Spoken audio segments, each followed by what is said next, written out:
Hello everybody. Today I am shooting a quick little video here from up at the cottage. It's a rainy day, it's beautiful, it's lots of forests around. I'm up here at the cottage.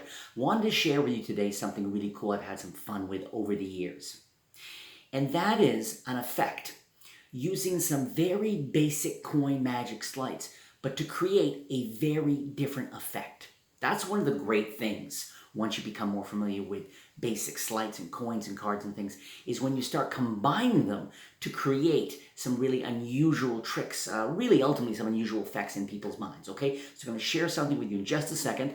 I want to also let you know that I'm going to be announcing the question of the week. This week I'm going to be giving away some of my revolutionary coin magic 2.0 projects. Very popular, whole bunch of coin stuff on there. Going to be giving some of that away with the question of the week. And also I'm going to be announcing the private property winners from my last contest. Okay, so that's coming up in just a second. The sleight I want to focus on today with you guys that I've had so much success with is the finger palm vanish. Okay, now I've shared this on a bunch of other videos, so I'm not going to do a deep dive or anything. I want to show you some really interesting applications with it. All right, but just so we understand each other, you're showing a coin here, and it's on the base of the fingers, right? And then you drop it in the other hand and it's gone, because what I'm doing, of course, is I'm holding it in a finger, I'm turning the fingers and I'm curling the fingers, not tightly, but with just enough pressure so the fleshy parts of these fingers here, and it's trapped along in the line that's right at the base of the fingers, it's trapped in there, okay?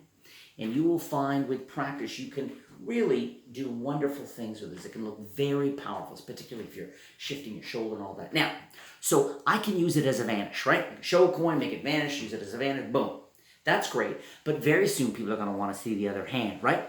So one of the things you can do is make a coin vanish and then go to your pocket and show the coin, which is really magical. So you made it a vanish, you turned a vanish into a travel, rather than just a coin apparently vanishing into thin air. In this case, you're suggesting that the coin has traveled and ended up in your pocket, which is always cool. Another thing you can do with many vanishes is I can take the coin, show the coin, put it in my other hand, squeeze it, and instead of it being vanished, it's changed into a key, okay?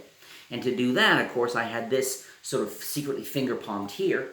I can show this, and anything I can secretly palm inside the left hand, I can transform, boom, right, the coin to that, all right? But there's another really cool use that I want to draw your attention when you're dealing with a really nice vanish, okay? And that is I can reach into my pocket, show my hand's empty, right? Reach into my pocket, show you a coin, reach into my pocket, take out another coin, and now you're convinced I have two coins in play, right? When in fact I have nothing here and one there. So I use the vanish as a way to set things up so that I'm not using it as a vanish and I'm not using it as a transformation. I'm using it essentially to suggest that I have more coins in play than I actually do. And from this position, you can do a really shocking sequence with the coins and even repeat it under test conditions and still astound people.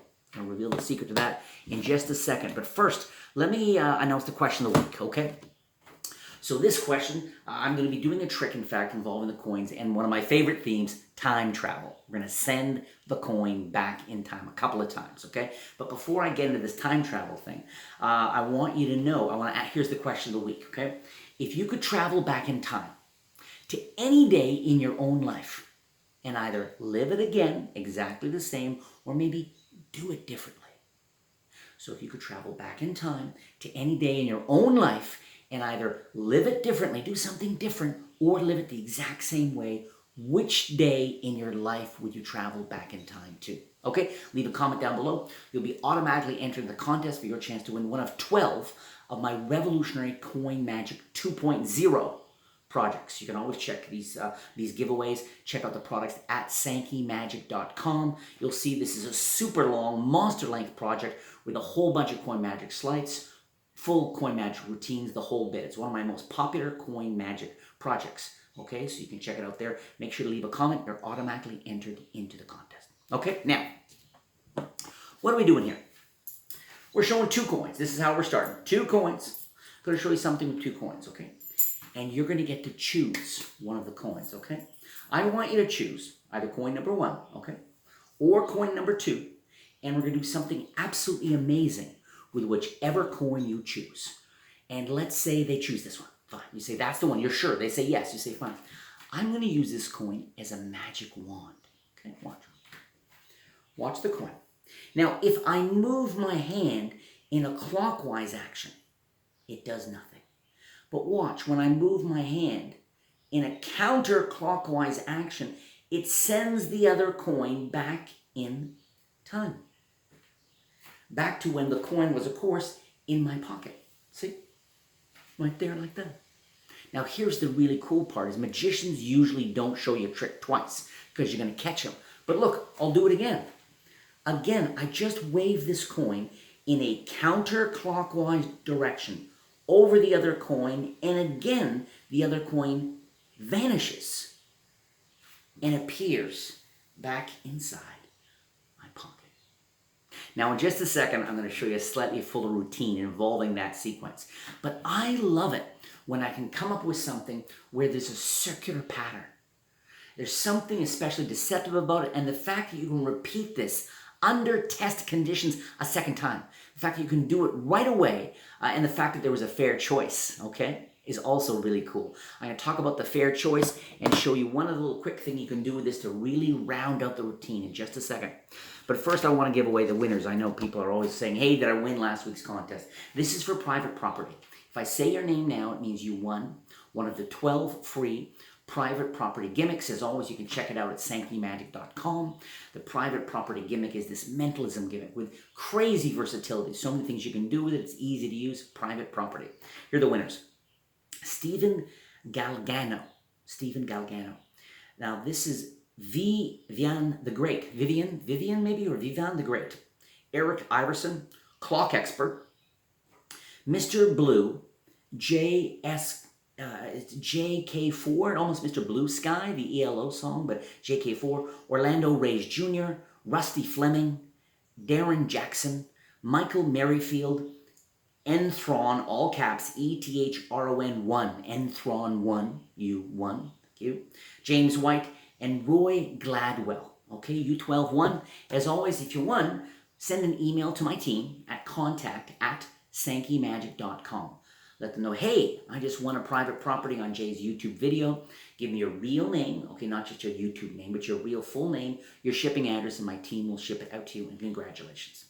All right, let's round things up by showing you what we can do with this. So, you start by showing two coins. They both go in your pockets, okay? I'm using two $half, but you could use quarters. Show in your hands and say, and emphasizing you get to choose, okay? You get to choose either of the two coins. You can choose coin number 1 or choose coin number 2. It's totally up to you. Now, so I'm using the sequence of the false transfer and then showing the same coin second time and holding both and mirroring, okay? They get to choose. Now, whichever one you choose, I'm going to do something amazing with that coin. If they choose this one, of course, you can say, you then introduce this, talk about going back in time, and then you can actually, the coin they choose is the one that you made vanish and go back in time, which is a very cool test conditions vanish, right? If they choose this one, I say, okay, that's the one. We're going to use this one like a magic wand. So when you say you get to choose, we're going to do something amazing with whichever one you choose. It sounds like a free choice, but it's equivocate because you really have something set up for either, right? So under very casual conditions, you showed two. They got that image. Then you took them one by one out of your pockets. You got one in each hand, apparently, right? Now, I really worked hard on this because I wanted it to be as organic as possible. It's got to flow. So I deliberately have this coin when I show it, okay? I said we're going to use this as a magic wand. Now watch. When I notice it's already in the finger palm position. Because I want it to be as organic and natural as possible. Want the motivation for why I drop this coin, apparently, back into that hand in a moment to free up the right hand to get the coin out of the pocket. And I don't want to have to readjust anything. I want it to flow. So I'm here. I say I can move it in clockwise, okay? Or if I move it in counterclockwise, it sends that coin back in time. Back into the pocket. So I gesture. You could gesture down here, but you don't want to confuse things. So it's empty, they're focused here, back down my pocket, real casually transferring this coin over here so I can go down the pocket and get the coin. Boom, right? Now, of course, as you know, all I'm doing is just when they're amazed that the coin is gone and thinking, no way, it's not down there in this pocket, I prove that in fact it really is down in my pocket. So I've casually transferred the coin over to this hand, but of course it was another false transfer, and I'm set to demonstrate the impossible vanish again. And this is when it gets really exciting. This is great for bars and walk around because it's so casual, okay? But to do something once amazing is cool. To do it twice, I've actually done this 3 times in a row, okay? Because it's so test conditions, right? 2 coins, choose one, this one, look, it's gone. Yeah, it's actually back down in the pocket there. See, there it is. And all the focus is over here. You say, look, the weird thing is I can do it counterclockwise again and again. This is weird.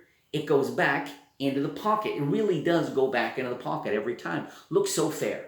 Now, for bulletproof performance, and because I'm going to show you an ending right now, so the trick has 3 phases, right? 3 nice phases. Rule of 3, very theatrical. I would only do it twice. I mean, once makes sense too, but so we do it once, right? Counterclockwise, gone, gesture here, and say there it is in the pocket. Do it again, counterclockwise, show it's gone. This time, actually dump it in the hand, go to your pocket with an empty hand, and show it's happened twice. So if you do that second phase like that, okay, and literally talk, then everything is selling the impossibility of what you did after the fact, okay, which is a really cool bit of psychology.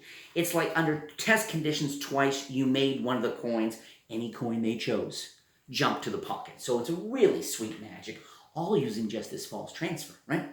Now to finish, we go a little next level with the slides, okay? This goes from basic to intermediate. Because to finish, if you have a table, you can use the table or their hands. But you can also do this without table and without any hands, okay? Where they see and hear, you put both coins in the hand. Now, I'm deliberately holding this at finger and thumb. You could go back to, having shown the 2 coins here, you can go back to a finger palm vanish. And this might feel awkward at first, but it's actually a nice, very nice way to isolate an object, okay? So I'm holding it here. The 3 fingers are the ones I'm going to do a finger palm, pretend to put it in, right? Pretend to put it in, immediately take that and focus here. You don't want there to be any confusion about what's happening with the hands, okay? Here I'm doing a retention vanish. I'm showing the coin, pretending to put it in, but pulling it back in. We've talked about these in other videos, okay? It's here, taking this, isolating that, right? Or I'm going to do the finger palm, right? But the one thing is, you want to get this first vanish coin into classic palm as smoothly as you can, okay? Which is what's nice about the retention, because I can go from a retention, apparently putting it in the hand, push the coin up in the classic palm, then grab this, and I'm where I want to be, right? Because where I want to be, coin 1, is I want to apparently put this coin into the hand, when in fact what I'm going to do is push the coin into classic palm, both coins, now in classic palm, freeing up the fingers. This is what makes this advanced work. But what's really worth the practice here is they'll swear that you took a coin in that hand, then the other one went in, they heard it and they saw it, okay? When you have nothing there. Because, of course, if you've been able to make one of the coins twice, impossibly go back in time to the pocket, then the perfect ending, of course, is to show both, take both coins, okay? They see and hear both coins go in, and say, watch it, snap my fingers. One of the coin goes back in my pocket. Reach in your pocket, show one of the coin, maybe put it in the spectator's hands, or you could, of course, hold it up here under, and it's not the cleanest thing in the world, but it's really organic. But let's say you do this, hand that to the spectator, snap your fingers, go to your pocket again, produce the second coin from the pocket. So under test conditions, you've made both coins, not just one coin this time. So you're really building the magic now. Boom, like this under test conditions, and both coins have vanished one at a time, go back in time into your pocket. There you have it. Some back in time stuff. Remember that sequence, so simple, and remember to give people the choice that engages them and really frees up this idea of, not only can he do magic with either coin, but I think he can do magic with anything, okay? Or she can do magic with anything. Don't forget to leave a comment. I want you to have a chance to win the Revolutionary Coin Magic 2.0 project. Coin magic's so beautiful. You just borrow a few coins from someone, go into it. So the more you learn about coin magic, I think the more you're going to feel like a real magician, all right? So leave a comment down below, enter the contest, and let me know if you could travel back in time to any day in your own life and either redo that day, do something differently, or live it, because maybe it was an amazing day. Live the day exactly as it happened to you. Which one would you choose, okay? And bonus points if you give me a little more detail about why you're choosing that particular day. Thank you so much for watching. Keep practicing. I'm going to turn off this video, and I'm not going to do anything else for the day. I'm just going to go chill. I'm here at the cottage. And so wherever you are, you're probably trying to get a bunch of stuff today, but I also hope you feel safe to give yourself permission to unplug and just relax.